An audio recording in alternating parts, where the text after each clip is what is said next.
கர்த்தருடைய பரிசுத்த நாமத்திற்கு மகிமை உண்டாவதாக. தேவன் அருளிய அப்ப மினிஸ்ட்ரி மூலமாக உங்களோட தொடர்பு உள்ளதிலும் நம்ம மகிழ்ச்சி அடைகிறோம். இன்றைக்கும் இந்த நாளிலும் தேவன் நமக்கு கொடுக்கிற வார்த்தை 1 தீமோத்தேயு 6 அதிகாரம் 10 பண ஆசை எல்லா தீமைக்கும் வேறாய் இருக்கிறது. சிலர் அதை இச்சித்து விசுவாசத்தை விட்டு வழுவி அநேக வேதனைகளாலே தங்களை உருவ குத்தி கொண்டிருக்கிறார்கள். ஹல்லேலூயா. கிறிஸ்துவுக்குள் பிரியமானவர்களே, கர்த்தருடைய வார்த்தை சொல்கிறது, பண ஆசை எல்லா தீமைக்கும் வேறாய் இருக்கிறது. சிலர் அதை இச்சித்து விசுவாசத்தை விட்டு வழுவி அநேக வேதனைகளாலே தங்களை உருவ குத்தி கொண்டு இருக்கிறார்கள் என்று.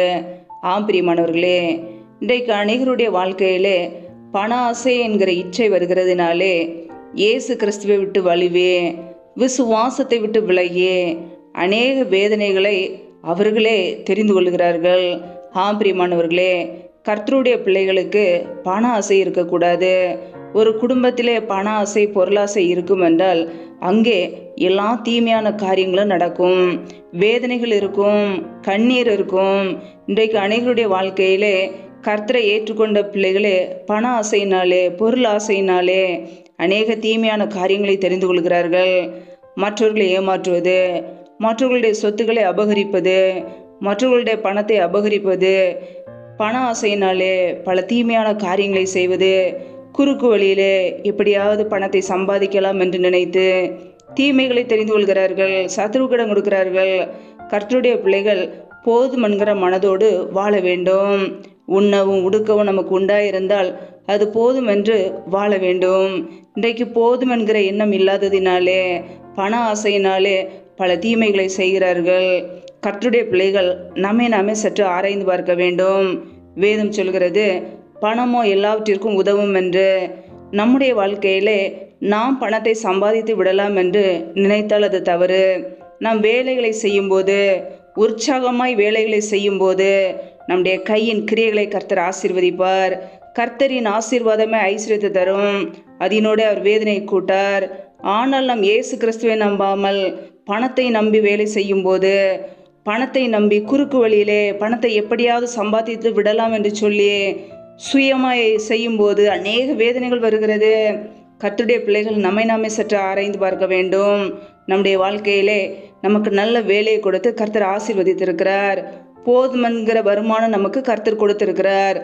ஆனால் பண ஆசையினாலே ஏழை எளிய ஜனங்களை ஒடுக்குவது, மற்றவர்களுடைய சொத்துக்களை அபகரிப்பது, மற்றவர்களுடைய வேலையை அபகரிப்பது, ஐஸ்வர்யவானாய் மாற வேண்டும் என்று குறுக்கு வழியிலே பணத்தை சம்பாதித்தால் ஆக்கணைக்கு தப்ப முடியாது, கர்த்தருடைய தண்டனைக்கு தப்பித்து கொள்ள முடியாது.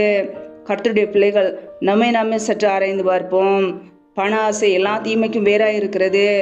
அப்படிப்பட்ட காரியங்களுக்கு இடம் கொடுக்காதபடிக்கு இயேசு கிறிஸ்துவை நான் நம்புவோம். ஹல்லேலூயா. நிலையற்ற ஐஸ்வர்யத்தின் மேல் நம்பிக்கை வையாமல் நம்முடைய வாழ்க்கையிலே சகலவித நன்மைகளையும் நமக்கு சம்பூர்ணமாய் கொடுக்கிற தேவன் மீது நம்பிக்கை வைப்போம். அவரே நம்மை ஆசீர்வதிக்கிறவர். அவர் நம்முடைய கையின் கிரைகளை ஆசீர்வதிக்கும் போது, அவர் நம்மை ஆசீர்வதிக்கும் பொழுது நம்முடைய குடும்பங்களிலே சகல நன்மைகளும் பரிபூரணமாய் இருக்கும். ஹல்லேலூயா. கர்த்தருடைய பிள்ளைகள் பண ஆசைக்கு இடம் கொடுக்காதபடிக்கு, பொருள் ஆசைக்கு இடம் கொடுக்காதபடிக்கு ஒவ்வொரு நாளும் கர்த்தர் நம்மை நடத்த இடம் கொடுப்போம். அவரே நம்மை நடத்துகிறவர், மரண பரியந்த நடத்துகிறவர். உண்ணவும் உடுக்கவும் நமக்கு உண்டாயிருந்தால் போதும் என்று வாழ்வோம். கர்த்தர் நம்மை ஆசீர்வதித்து பெருக பண்ணுவார். ஒவ்வொரு நாளும் நாம் செய்கிற வேலைகளை, தொழில்களை ஆசீர்வதிப்பார். நம்முடைய குடும்பத்தை ஆசீர்வதித்து நன்மையினால் நிரப்புவார். ஹல்லேலூயா. கர்த்தர் தாமே இந்த வார்த்தையின்படி உங்களை ஆசீர்வதிப்பாராக. ஆமேன். நாமே அவருடைய சமூகத்திலே தாழ்த்தி அர்ப்பணித்து ஜெபிப்போம். ஜெபம். எங்களை அதிகமாய் நேசிக்கிற எங்கள் அன்பின் பரலோக தகப்பனே, மை துதிக்கிறோம், ஸ்தோதரிக்கிறோம் அப்பா. இந்த நாளிலும் கூட நம்முடைய வார்த்தைகளோடு எங்களோடு பேசினீரே, அதற்காக உமக்கு ஸ்தோத்திரம் ஸ்தோத்திரம் ஸ்தோத்திரம். ஒவ்வொரு நாளும் கணின்மணி போல எங்களை பாதுகாத்து கிருபையோடு ஜீவனோடு வைத்திருக்கிறீரே, உமக்கு நன்றி. ஒவ்வொரு நாளும் எங்களுடைய தேவைகளை சந்திக்கிறீரே, நன்றி. ஒவ்வொரு நாளும் உண்ணவும் உடுக்கவும் தங்குவதற்கு இடமும் கொடுத்து எங்களை பாதுகாக்கிறீரே, நன்றி. பிரயாணங்களிலே போகும்போது வரும்போதும் எங்களை எல்லா ஆபத்துக்கும் விலக்கி பாதுகாத்தீரே, நன்றி அப்பா. இந்த இரவு நேரத்தில் உடைய சமூகத்திலே தாழ்த்தி ஜெபிக்கிறோம். இணைந்திருக்கிற ஒவ்வொரு குடும்பங்களையும் உடைய கரங்களிலே அர்ப்பணிக்கிறோம். ஏசு கிறிஸ்துவின் கரத்தில் ஒப்பு கொடுத்து ஜெபிக்கிறோம். என் தேவன் தாமே பிள்ளைகளை ஆசீர்வதிப்பீராக. பிள்ளைகள் செய்த தவறுகள், குறைகள், குற்றங்கள், உமக்கு விரோதமான பாவங்கள் எல்லாவற்றையும் மன்னிங்கப்பா. உடைய பரிசுத்த இரத்தத்தினால் கழுவி ஒரு விசை சுத்திகரிங்க. என் தேவன் ஆசீர்வதிங்க. நம்முடைய கரங்களில் அர்ப்பணிக்கிறோம். யாரெல்லாம் வேலைக்காக ஜெபிக்கிறார்களோ வேலை காரியங்களில் இருக்கிற தடைகளை நீக்கி ஆசீர்வதிங்கப்பா. பிள்ளைகள் படிப்புக்கேற்ற நல்ல வேலைகளை ஏற்படுத்தி கொடுங்க. எந்தெந்த குடும்பங்களிலெல்லாம் கர்ப்பத்தின் கனிக்காக ஜெபிக்கிறார்களோ கர்ப்பத்தின் கனியில் இருக்கிற தடைகளை முற்றிலுமாக நீக்கி ஆசீர்வதிங்க. என் தேவன் ஆசீர்வதிக்கிறவர். கர்த்தரின் ஆசீர்வாதமே ஐஸ்வர்யத்தை தரும் என்று வசனம் சொல்கிறது. பிள்ளைகளை ஆசீர்வதிங்க. நம்முடைய ஐஸ்வர்யத்தினால் நிரப்புங்கப்பா. எந்தெந்த குடும்பங்களிலெல்லாம் வேலை செய்கிறார்களோ வேலை செய்வதற்கேற்ற நல்ல பலனை சத்தத்தை கொடுங்க. கையின் கிரியைகளை ஆசீர்வதித்து பெருக பண்ணுங்க. நம்முடைய நன்மையினால் நிரப்புங்கப்பா.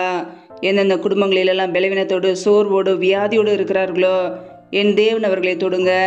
உடைய சுகமாக்கும் கரம் பிள்ளைகளை தொட்டு இப்பொழுதே சுகமாக்கட்டும். பலவீனத்திலே உடைய பலன் பரிபூரணமாய் விளங்கட்டும். ஆசீர்வதிங்க.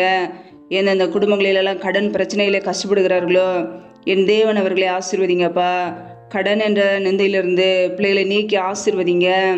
முற்றிலுமாக கடன் பிரச்சனையிலிருந்து விடுதலை கொடுங்கப்பா. நம்முடைய கரங்களிலே அர்ப்பணிக்கிறோம்.